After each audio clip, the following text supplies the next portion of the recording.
Buenas tardes, compañeras, compañeros y profesor. El tema a exponer es sobre helechos y afines. El grupo está conformado por Mónica Alejandra Girón y quien les habla, Juan Pablo Giraldo.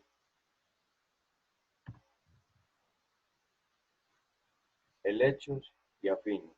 Los helechos pertenecen a los pteridofitos, que es un grupo de plantas vasculares caracterizado porque su dispersión se produce por esporas. Los helechos comprenden unos 150 géneros entre 6.000 y 15.000 especies. Actualmente se debate la clasificación taxonómica de los pteridofitos, debido a que los análisis filogenéticos moleculares han dado resultados contradictorios, aunque se caracterizan por tener un mismo ciclo biológico y estructura anatómica. Los análisis muestran que se trata de diferentes grupos que han evolucionado de forma paralela, alcanzando características similares, con más estudios en un futuro cercano. Se espera que se asigne un taxón. Son llamados helechos verdaderos a los helechos lectosporangiados. Los lectosporangiados se originan a partir de una sola célula epidérmica y forman un número reducido de esporas. Tal denominación obedece a determinadas diferencias frente a otro tipo de helechos. Los helechos verdaderos se diferencian de plantas similares porque sus hojas jóvenes se encuentran enrolladas para proteger sus ápices. Los ápices es el extremo superior o punta de un helecho.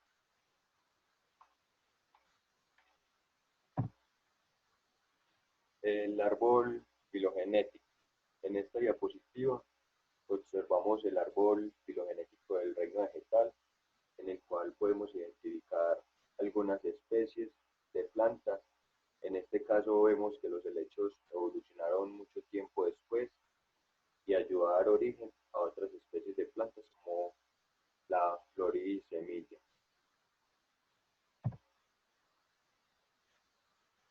El origen. Los fósiles de helechos más antiguos encontrados pertenecen al Paleozoico. Se puede decir que son un grupo muy antiguo. Aparecieron a finales del Silúrico y han sobrevivido desde hace unos 400 millones de años. Tuvieron su máximo desarrollo en el periodo carbonífero, generando la mayoría de los yacimientos de carbón actuales. Descienden de plantas que tenían mecanismos muy rudimentarios para la disecación y que dependían de medios ambientes muy húmedos para sobrevivir. Los pteridofitos son los precursores de las plantas con flores. En este grupo apareció por primera vez la vascularización, que permitió el desarrollo de plantas vasculares.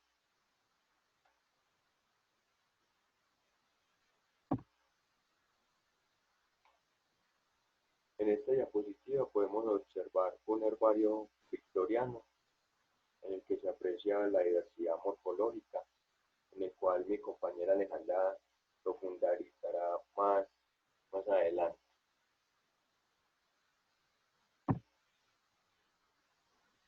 ¿Qué tipos de helechos hay? Están divididos en dos grupos, licofita y monolofita. La licofita está conformada por isoetales, elaginela, licopodiales. El segundo grupo es la monilofita, que está conformado por Psilotaceae, Equisetiae, Ophioglossidae, Maractidae y Polypodidae. Ya les voy a definir cada uno de estos.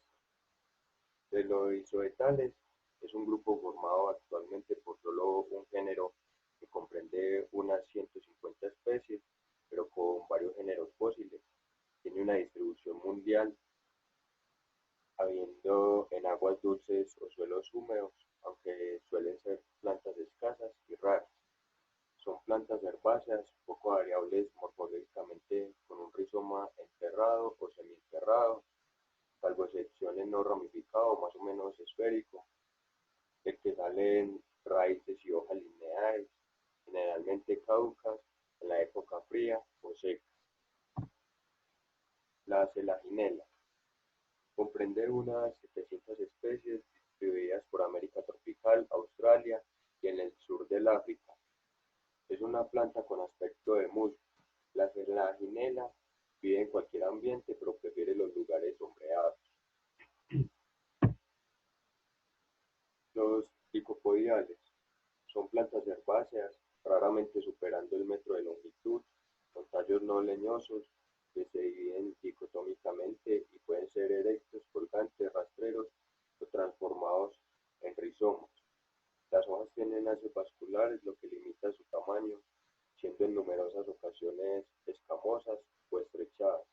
La reproducción sexual ocurre mediante la formación de esporangios que aparecen en la base de unas hojas más o menos modificadas.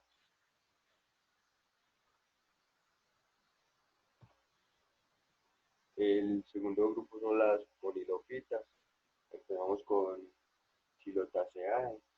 Son una familia de plantas emparentadas con los helechos que se caracterizan por poseer el esporófito muy simplificado, sin raíces, con hojas reducidas y con un tallo que se ramifica dicotómicamente, lo que probablemente se debe a su asociación con hongos.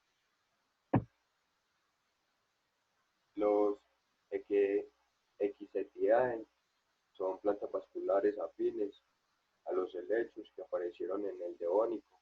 Actualmente sobreviven únicamente el género Equisetum. Este grupo es monofilético debido a su morfología distintiva. Son plantas pequeñas. Los Ophioclosidae son un grupo monofilético primitivo de helechos de tamaño pequeño, con un solo fronde, hoja grande única, por estación de crecimiento, que posee un sector estéril y un sector fértil, con esporangios de paredes gruesas. Los Maraceae son un grupo de helechos monofilético encontrado principalmente en regiones tropicales húmedas. Tienden a tener frondes pinnadas muy grandes, con esporangios de pared gruesa, ubicados en la cara abaxial. Fueron importantes componentes de los pantanos del Carbonífero, donde se originaron y han sufrido pocos cambios morfológicos y moleculares desde entonces. Y los Polypodiae es una familia de plantas que reúne helechos muy diversos. La familia tiene alrededor de 50 géneros con alrededor de 1000 especies. La mayoría son pipites, pero algunas especies crecen en el suelo. Se encuentran en climas cálidos y húmedos con mayor frecuencia en el bosque. La importancia de los helechos. Su importancia económica es baja por su poca utilización para usos alimenticios o industriales.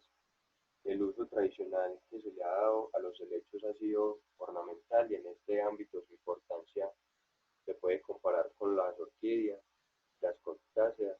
También se utilizan de forma ancestral para el tratamiento de enfermedades, especialmente para la eliminación de parásitos. Eh, bueno chicos, ya mi compañera Alejandra va a seguir con la exposición. Buenas tardes a todos. Yo continúo entonces con la morfofisiología de los helechos. Dentro de estos tenemos sus hojas. Son macrófilas, es decir, que son de gran tamaño. Estas representan la fase esporofítica del ciclo de vida. Y vendrían a ser las frondas. Están caracterizadas por presentar vernación circinada, donde los ápices de las frondas jóvenes están enrollados sobre sí mismo, dando como la apariencia de un tipo de báculo. Estas frondas tienen dos funciones, que son realizar fotosíntesis y reproducir las células reproductivas.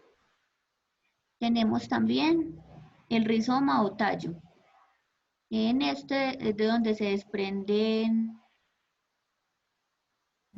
las hojas. Generalmente son en forma horizontal o también pueden ser de tipos como erectos, rectantes y trepadores. Por lo general están cubiertos de escamas o pelos o los dos al mismo tiempo. Y tenemos la raíz. Sale del tallo, se adhiere al suelo sobre rocas o troncos y de ahí pues absorben agua y minerales. Me da la siguiente, Juanpa, por favor.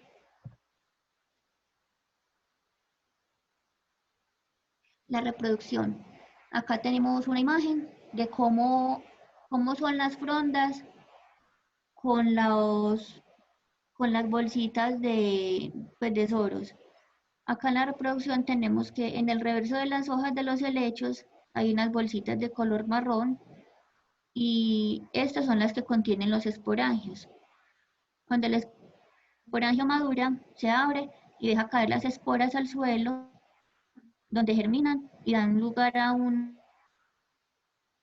nueva planta que llamamos prótalo. Me regala la siguiente, por favor. El prótalo es un gametofito que tiene órganos femeninos y masculinos. Cuando estos órganos reproductores están maduros, los gametos masculinos, o también pues, llamados antesoides, se fusionan con las zoósferas o gametos femeninos. Y así se realiza la fecundación. Se forma ya de esta manera una nueva célula huevo que va a dar lugar a un nuevo helecho. De esta manera, esta reproducción se considera alternante ya que es por esporas. Y ahí tendríamos la imagencita pues del prótalo pequeñito. Me regala la siguiente, por favor. En esta tendremos pues esta misma explicación con esta imagen. Es simplemente las frondas con los saquitos de las esporas y ya ahí muestran cómo a través de la brisa, del viento, caen al suelo y pues debe ser el suelo húmedo para que se dé pues, la fecundación y ya de ahí se va a dar el origen a una nueva planta. Me pasa la siguiente, por favor.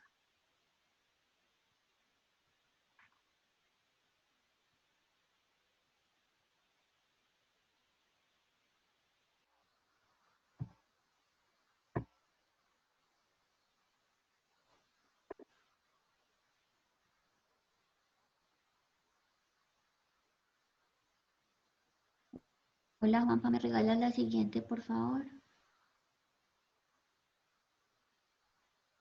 Bueno, en esta imagen tenemos el ciclo de vida de los helechos. Esta consta pues de algunas fases. En la primera tendremos el esporofito. Es el helecho que se ve a simple vista, formado por hojas llamadas las frondas, como ya lo habíamos mencionado anteriormente. Y en la parte de atrás aparecen los punticos llamados, que llamamos soros.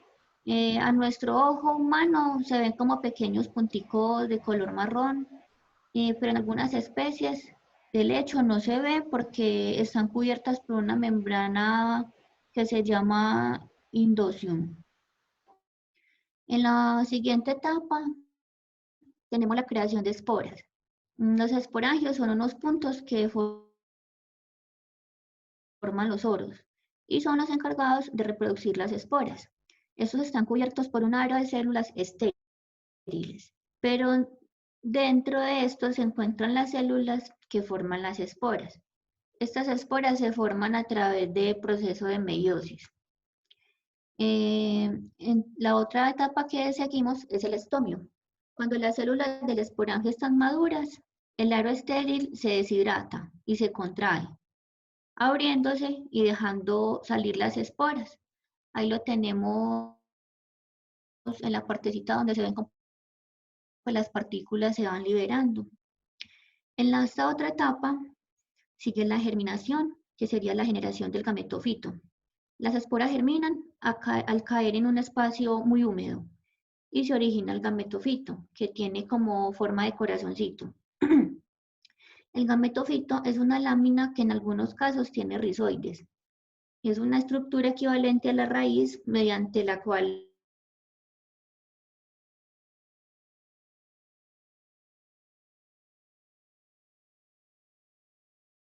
con esta se fija el suelo. En los gametofitos se desarrollan las estructuras que albergan los gametos, serían los gametangios.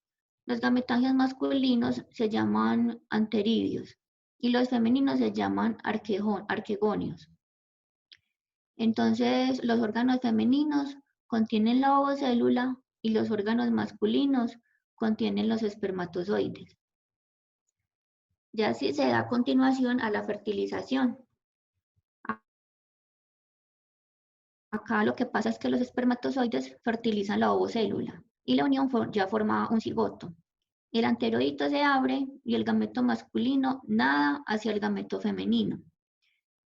Por ese motivo, pues es necesario que el medio ambiente sea muy húmedo para que pueda dar este proceso.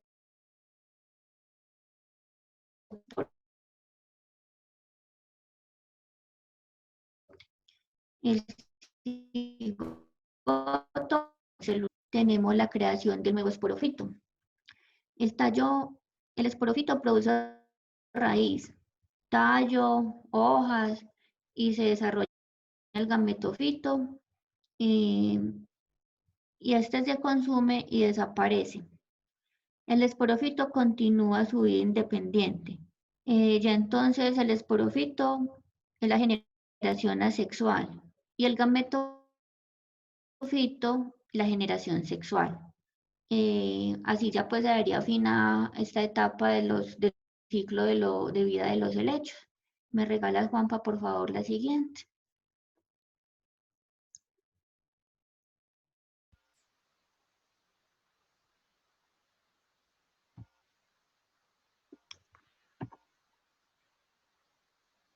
Listo. Acá tendríamos la parte de la alimentación de los helechos. Los helechos realizan fotosíntesis, es decir, que generan su propio alimento. Así como lo observamos en la imagen, en la respiración de la planta, el oxígeno es absorbido, se combina con la materia orgánica de la planta y se produce así dióxido de carbono y energía, que es la que va a utilizar pues como tal para realizar sus funciones. ¿Me regalas porfa la siguiente? La interacción biológica.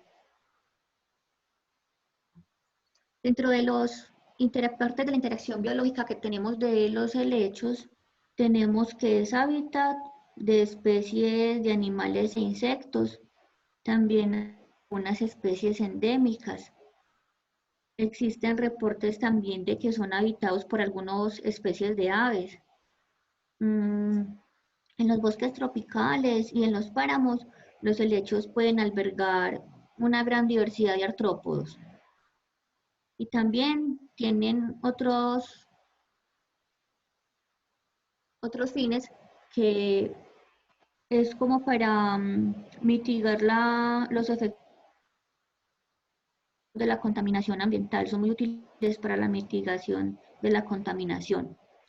Algunas de estas especies pueden influir en los atributos de los detritos del suelo, pues o sea, la acumulación de los nutrientes, así como en los procesos de descomposición, liberación de nutrientes y también incrementan la fijación del nitrógeno en la hojarasca. Sirven para controlar el potencial de regeneración de los ecosistemas.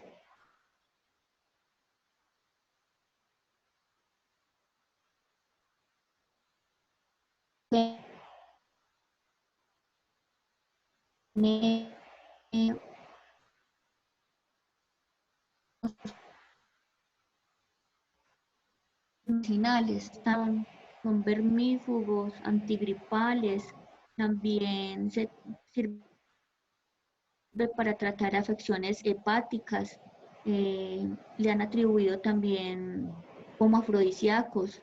No todos los usos que se le dan son buenos, también se usa como vomitivo, abortivo. En otros casos ya también se usa para tratar afecciones pulmonares como antídotos. Se usa también como antiofídicos, antidiarreicos, anticancerígenos, antiinflamatorios, sudoríficos y, y también tiene propiedades antihemorrágicas, purgativas. Sirve también como antirreumático y para tratamiento de vías urinarias, como los cálculos renales y dolores musculares, entre muchos otros. Así vemos como los helechos pueden parecer pues como una parte muy simple del medio ambiente, pero han tenido una gran evolución y en la actualidad le hemos encontrado múltiples usos. Con esta información damos fin a nuestra presentación. Esperamos que haya sido de su agrado y muchas gracias. A continuación presentamos las bibliografías. ¿Me pasas, Juanpa, por favor, la siguiente para mostrar bibliografía?